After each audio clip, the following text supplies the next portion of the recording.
Did a generation that kept a weekly rest day not find rest in the land of promise? Was it because of their lack of faith, evidenced by their disobedience? Let's find out in Hebrews 3. Upon whom should we fix our thoughts? Was Jesus also an apostle? One sent? In his case, sent from heaven. Therefore, holy brothers and sisters who share in the heavenly calling, fix your thoughts on Jesus, whom we acknowledge as our apostle and high priest. Was Jesus faithful to God? Was Moses faithful? Who was faithful to him who appointed him, as Moses also was faithful in all his house? Does Jesus deserve more glory than Moses? Was Jesus, as God the Son, the builder of everything? But Jesus deserves far more glory than Moses, just as a person who builds a house deserves more praise than the house itself.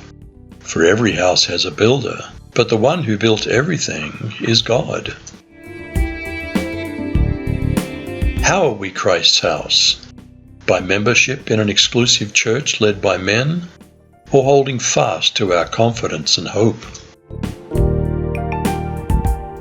Moses indeed was faithful in all his house, as a servant, for a testimony of those things which were afterward to be spoken. But Christ is faithful as a son over his house. We are his house, if we hold fast our confidence and the glorying of our hope firm to the end. Under Moses, these recently freed slaves entered into rest each Sabbath day. So was there another rest that they were denied? Were they denied a land of rest because of their rebellion? So as the Holy Spirit says, today, if you'll hear his voice, don't have stubborn hearts as they did in the rebellion on the day when they tested me in the desert. That's where your ancestors challenged and tested me, though they'd seen my work for 40 years. So I was angry with them. I said their hearts always go off course, and they don't know my ways. Because of my anger I swore, they will never enter my rest. Could we also easily fall into rebellion? Should we encourage one another daily? Will we hold tightly to our faith until the end? My friends, watch out. Don't let evil thoughts or doubts make any of you turn from the living God.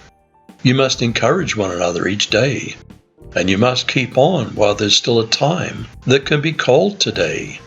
If you don't, then sin may fool some of you and make you stubborn. We were sure about Christ when we first became his people. So let's hold tightly to our faith until the end. What warning from the Psalms does the writer include? Is it a warning for today?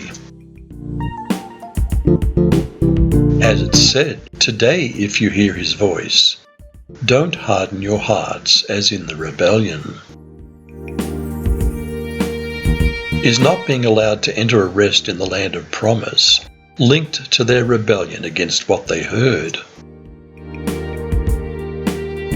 For who heard and rebelled?